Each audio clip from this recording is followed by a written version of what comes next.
Hey guys, tonight I want to talk to you about optics. You know, a lot of people ask, what optics should I use for my carbine, for my fighting rifle, or whatever, you know, and nobody can really give you a straight answer because it really depends on a number of variables. What I'm going to recommend to you guys is one of 4 optics, or I'm going to talk to you about 4 optics, all in use by the military, by the way. Keep in mind there are so many more than the 4 I'm about to talk about. I mean, so many others. So just take what I say about these. These are just my opinion on these optics because I have a lot of time with all of them. And you know, do your homework. That's the most important thing. Do your homework, okay? I'm by no means the subject matter expert, but I do have a lot of time, so I will just go ahead and pass on my opinions. And again, as I've already said, just keep in mind there's a lot of other options besides the 4 I'm going to talk about. But the 4 I am going to talk about is the Trijicon ACOG, the Aimpoint, specifically the Aimpoint Micro in this video, the EoTech, specifically the XPS model, and then I don't own one, but also the ELCAN SpectreDR. Okay. So a lot of people are wondering, well, what should I run on my AR? Or whatever, okay? I know some of you guys are running SCARs, ACRs, AKs, whatever. That really depends on a number of things. First of all is cost. So let's talk cost right now. Your EoTech, and guys, keep in mind prices may vary. And also keep in mind that all these optics have several different models, okay? So there's a lot of different variables here. But for the purpose of this, the EoTechs are going to generally run you about $600, okay? The cool thing is you spend your $600 and it's good to go. And these new XPS models have a throw lever mount, so you're good to go right there. The Aimpoint Micro, specifically the T1 model, which is the one with the night vision setting, the 2 MOA one, is going to cost you about $650, and then you're going to have to buy a mount on top of that, which is another $80 to $120, unless you buy like from LaRue Tactical that give you like a package deal. That's really the way to go. Your Trijicon ACOG is going to generally, and I say generally, run you about $1,200 depending on the model. Some go as high as $1,700. It really just depends on the model. And then your ELCAN Spectres are going to cost you right around $2 grand. Okay, so cost right there may affect what you can get.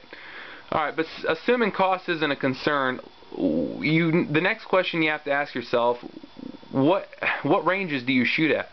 If you're a guy, and this is just my opinion, if you're a guy who shoots your rifle 300 on in, which I know is the majority of people, I'm going to recommend you go either Aimpoint or EoTech. Hands down, you want to go non-magnified. If you're a guy who shoots past 300, or precision is more important to you than speed, then I'm going to recommend you go with an ACOG or an ELCAN. It really just depends, guys.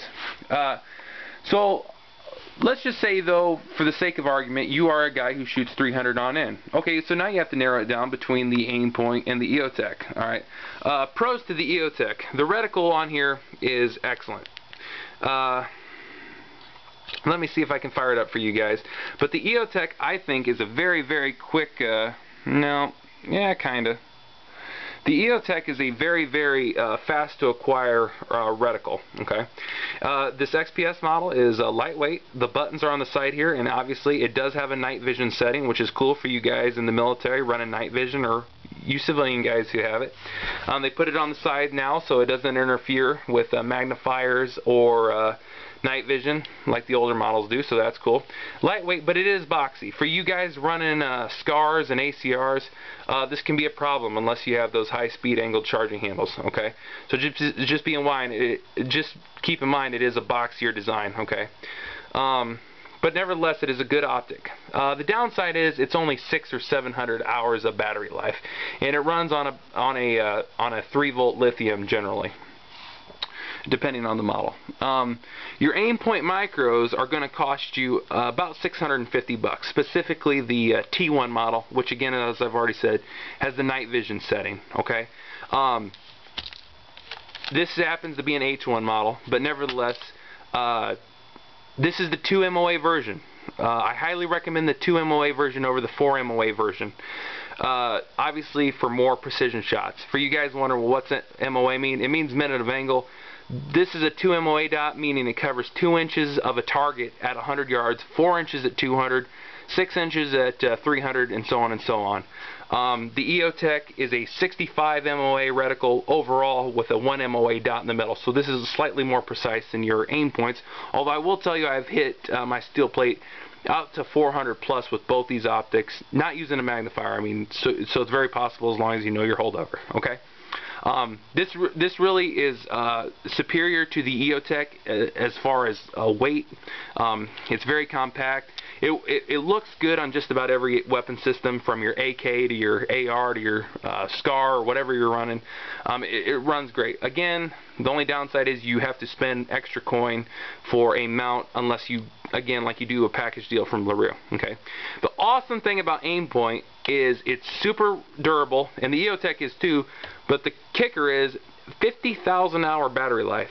It runs on a little watch battery. 50,000 hours of battery life. Guys, that's phenomenal. That's like 5 years of continuous run, by the way. So for you military guys who are in units where you can pick what you take, that's perfect for a deployment to Afghanistan, possibly, where you want to run non-magnified. And you could literally leave it on for the deployment and not have to worry about it going dead on you. Even under the harsh Mideast conditions, it would still run. In fact, it would run for several deployments. So, you know, for you guys in the military, not having to worry about your optic being on, that's a huge plus. Okay, so I think I covered everything about these two. Again, if you're shooting 300 on in, I recommend these. Not necessarily that you have to, it's just my opinion, okay? Now, if you are a more precise shooter or you're shooting past 300, I recommend going with the ACOG or the ELCAN. And again, I'm sorry guys, I don't have an ELCAN, hopefully someday, but I do have trigger time with it. Anyway, first off, we're going to talk about this ACOG. This is a 4x32. It's a fixed 4-power scope, as most of them are. With a Trijicon RMR red dot on top. Okay, so you have a magnified scope right there, and then you got your red dot on top for CQB. Okay, this is a pretty cool setup, except for you do have to break your cheek weld to use the RMR sight. Okay, Trijicon ACOGs are awesome because most of them run on ambient light. There's a fiber optic cable up top here that gathers ambient light, so it doesn't require batteries, which is awesome. And also it has a bullet drop compensator, so you can drop rounds on target. If you know a target's at 300 meters, line it up on your reticle there, and you can just lob the rounds right on there. And I think it goes out to 1,000 meters. Okay, and they do have it ballistically configured specifically for either 5.56, 7.62 NATO, or whatever. So that's pretty cool. This model happens to have the throw lever mounts, which I recommend you get for all your optics. They return to zero very well. Your ELCANs also have throw lever mounts.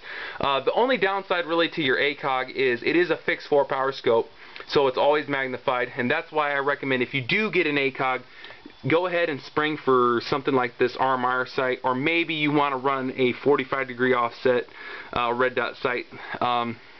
So you do have a CQB optic, especially for you guys in the military. I mean, when I was in the Marine Corps and I was in Iraq, man, I had the standard, you know, fixed 4-power optic.